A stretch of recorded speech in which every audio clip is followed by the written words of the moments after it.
To get rid of those pesky ads, request stories, listen to unlisted and bonus episodes, and to chat with the gang, smash that description link below. If you want to see uncensored evidence photos and follow along with this case, go to talkmurder.com. Guys, welcome to Talk Murder Me podcast. My name is John. I'm sitting here with Jen and Nicole. This is another story that I've been doing. Tonight, we're talking about September 11th. Oh. 2014. Oh. Stupid. I just wanted to make that dumbass joke. Well, I mean, it's still a day. 2011, tear down that wall. Wait, no. You know, I was in high school when 2011 happened, and I was skipping because I remember... Wait, no, 2001? I don't think you were when 2011. Oh, 2001. 2001. Yeah, I was in high school. You high? Yeah, he was. No, anyway, I was talking about 2011. Me and my buddy were skipping, and we were in his car smoking weed, and we were so fucking pissed because every radio station was playing this thing about a building falling down, and we were like, where's the fucking music, man? I want to hear some fucking music. We're getting stoned. You were freshmen? Yeah. We were like really pissed. Like, what the fuck? Every station was playing it. It's not like an important event was going on or anything. I know, but a fucking radio station needs to play some motherfucking music. No, not an event like Especially if you're getting stoned. Oh my God, are you done? Because I'm done. That's what you said last night. Are you done?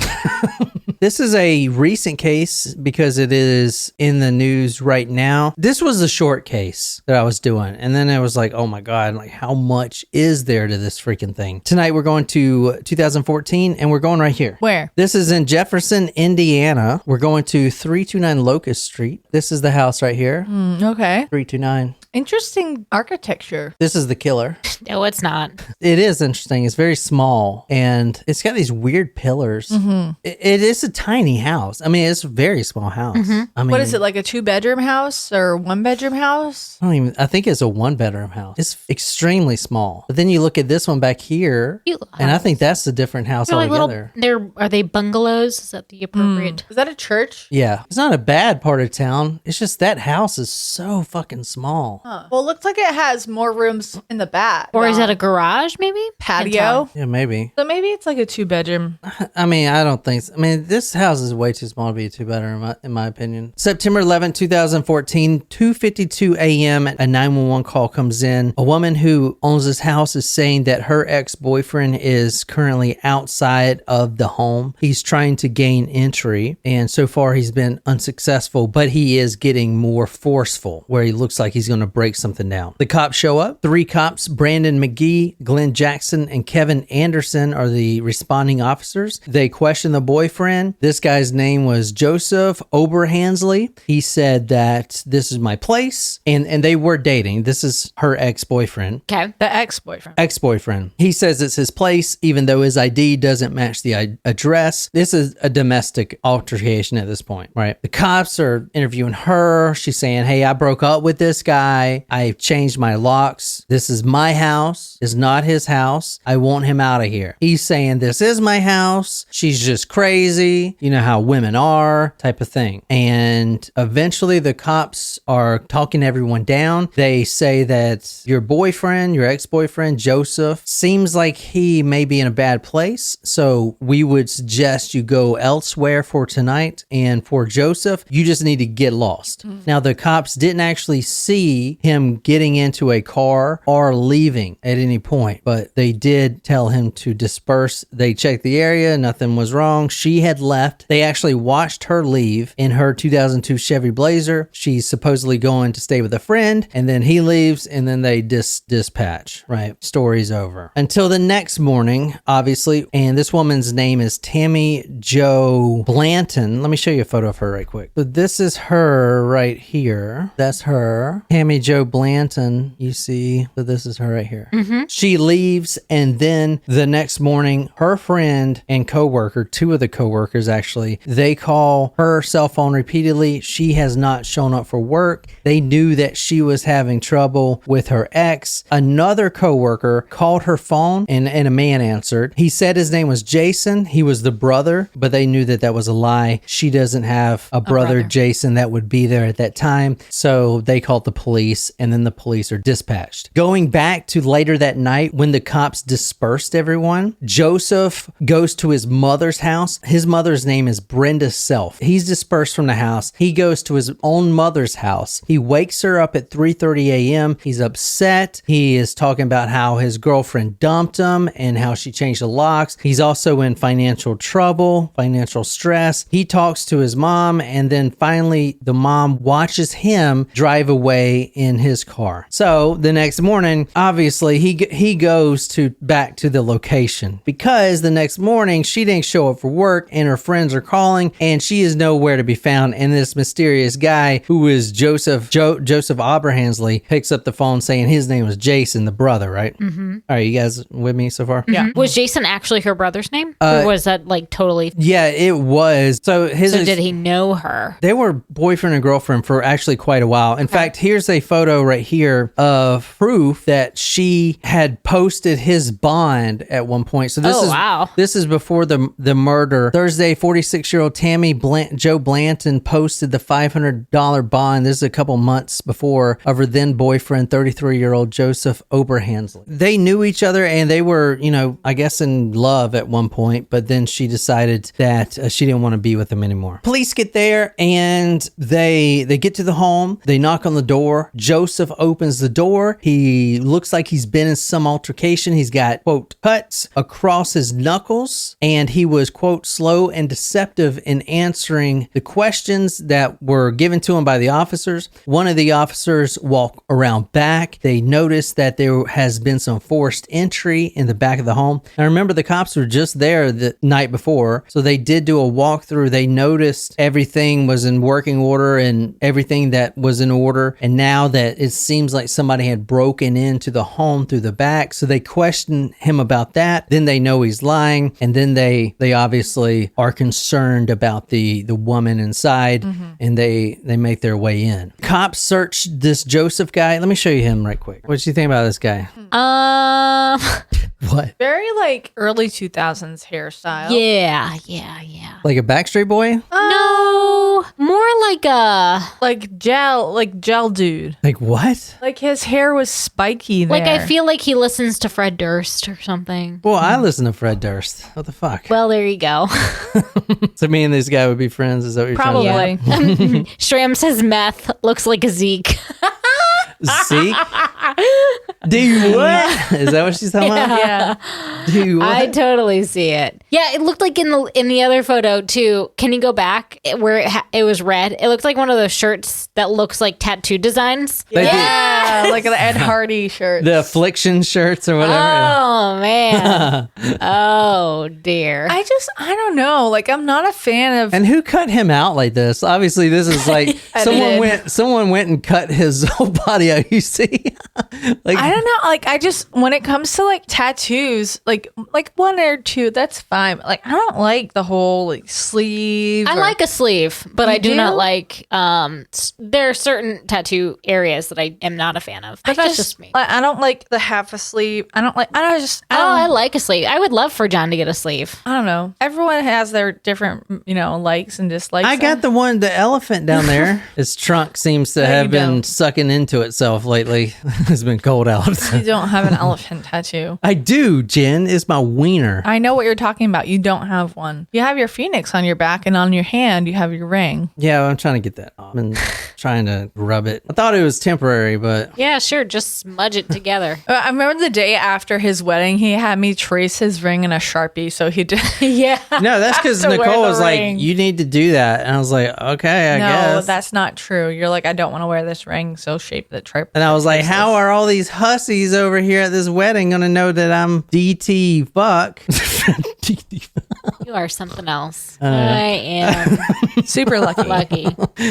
Maybe I'm the lucky one who has nothing to be tied down to. The cops searched Joseph. In his back pocket was a knife, and it was a knife that the blade was out, and it also had a brass knuckle handle. So, like, you know what brass knuckles are, Jen? You basically put your fingers through there. Yeah, like in Anchorman when they have that fight. And honestly, it seems like, going back to this guy's photo, it seems like he would definitely carry a knife with brass knuckles. Yeah. Seems like the type. And he definitely does. And he would leave it like open in his back pocket, Yeah. like an idiot kind of thing, you know? So anyway, they found this knife, and the quote, knife had blood and hair on it, end quote. The officer goes into the home. There was blood everywhere. This guy is obviously lying. In the bathroom were large amounts of blood on the floor, and there was a fabric draped over the bathtub. The fabric was actually a tent vinyl camping cover, for like a camper cover. It was covering the bathtub, and the bathtub water was completely red. So what was in there, Jen? Blood. Inside the tub was a dead woman. Oh. This was Tammy Jo Blanton. Oh. So she was supposed to leave her home, which she did, but then she came back, and whatever happened, she goes into her home. He forces his way in. This is 2 hours later, and comes into the home. The bathroom door was also broken down. So she had hid in the bathroom trying to get away. Maybe she couldn't find the phone in time or something like that. And he had broken down the bathroom door. From the state of Indiana versus Joseph Albert Oberhansley, the officer went into the bathroom and pulled back the covering and discovered a deceased white female in the bathtub. The front of the victim's skull appeared to have been crushed, and brain tissue appeared scattered around the bathtub. So, pretty brutal death there, right? Yeah. While inspecting the injuries to Tammy Jo's body, they discovered numerous injuries to her head, face, neck, and chest. The injuries consisted of deep cuts, and the neck showed a full thickness cut spanning almost the entire front area. So her neck was sliced. Like almost sliced all the way through. Yeah. Joseph was interviewed and said he was, quote, unaware of it, talking about the condition of the body.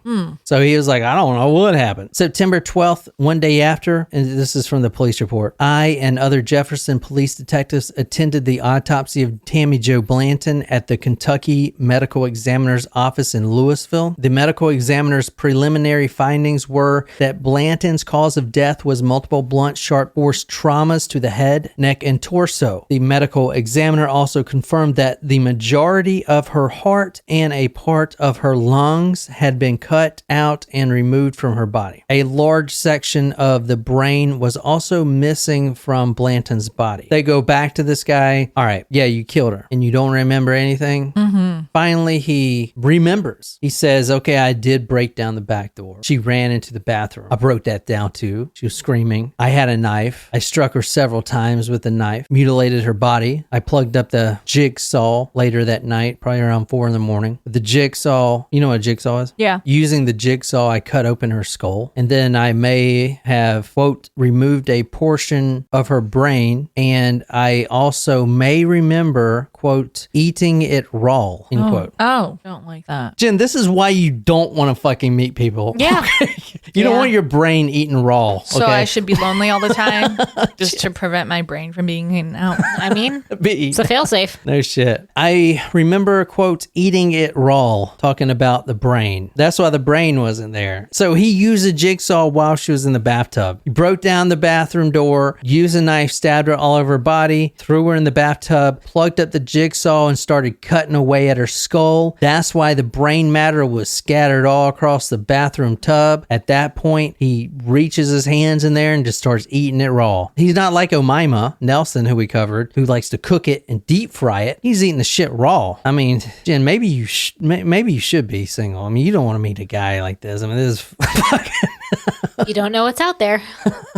People like this exist, apparently. Yeah. He also admitted to, quote, cooking a section of her brain and eating it. So I guess he, Well, where's the heart and lungs? He admitted to eating both the heart and lungs raw. That's where the heart and lungs went. He ate the lungs and heart raw. Like, what do you think his mental state is? He's no, psycho? okay. This case pisses me the fuck off. I'll tell you why right now. This guy shouldn't even have been out of prison, which we're going to get to, but he was actually out of prison for a previous crime, and he is saying that he is mentally incompetent, and he was found mentally incompetent. But, well, I'll get to that later. His lawyers claim that he has, quote, deteriorated mentally and relapsed over several months, and he suffers from a psychotic disorder with symptoms of delusions and hallucinations. In October 2017, he was found not competent to stand trial based on his mental health. A few mental health professionals all said that with the things that he's testified and even blurted out in court, and when they were interviewing him, those things combined told them all that he is not mentally all there. Some of the things he's blurted out in court, he says, quote, "They're trying to control my thoughts." That's what he told the judge. "They're trying to control my mind." Then he claimed that 2 other men came in and killed his ex-girlfriend. And then he says, quote, "I'm just tired of dealing with all this stuff and being locked in this cage. I just want to be executed." And then later also blurted out in court that they have the wrong guy, because the real guy, the real killer who went in there and chopped her up and took a jigsaw to her skull and ate her brain, was a guy named Zeus Brown. Zeus Brown, a former NFL player for the Ravens and the Browns. This man is a fictitious name. It obviously doesn't exist, but he just says that it was Zeus Brown that did it. And he doesn't even know if this guy's a U.S. citizen. So y'all should be looking for him, because I'm not the right guy. Definitely a made-up name. The judge declared a mistrial because one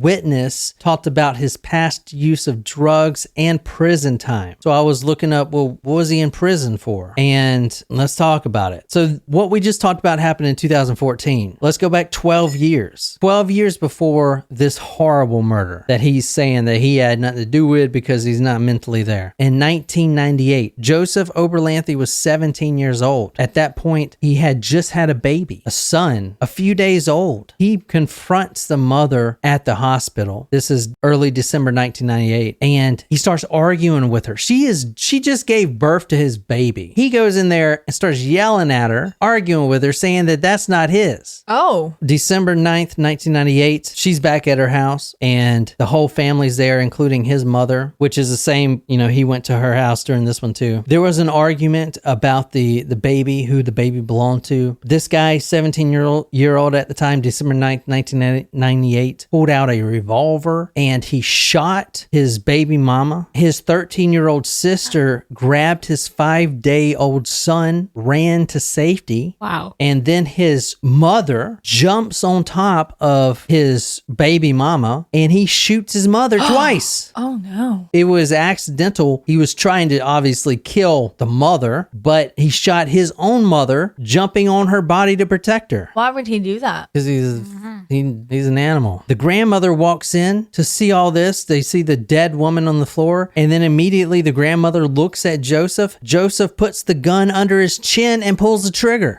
He still has the bullet lodged in his frontal lobe, even today. So he didn't die. No, he didn't die, obviously. You're saying that was way before. It was 14 years before. Oh. But he just killed somebody and he's fucking out of prison. That's what I'm trying to say. Like, Right. What the fuck? You know what I'm saying? So they put a plea bargain together for him. And I get it. The DA, the prosecutors, they were like, we can't even prove it because everyone that was in the house was his family. None of them were going to testify. They were sticking up for him. So they didn't have any witnesses at all to what the fuck happened. You know what I'm saying? The mother didn't want to press charges for getting shot. Like, they had nothing. So they gave him a plea deal, and it was a very light plea deal. And in fact, the grandfather, whose name is Alfred Ermer, said after this, the murder of his first baby mama, quote, "He'll be out in 3 to 7 years so he can do it again." And this grandfather lives in Nevada. He says, in Nevada, Joe would have got more time for shooting a horse. And what does he do? He gets out 12 years later and he does the same shit again, right? The prosecutor, Paul Parker, put together the plea agreement for that 1998 sentence. And based on the family didn't want to testify, he also said that Joseph was going through a 2 to 3 week drug binge, a lack of sleep, and, quote, emotional stress, and he was probably not completely rational at the time of shooting. So he does have not a terrible family like what we just covered, but his younger brother is a half brother, committed suicide, and right after that, his father died. This is a year before he murdered his baby mama. 1997, his father died of a drug overdose. Quote, he turned into a gangsta mentality glorified by the media and music, an attitude that being macho is right. That's what his defense attorney says. So what do you guys think of that? Wow. Fucking crazy. It is. Yeah. He's got life in prison without parole. So Good. he is never going to be stepping out of prison again. Good.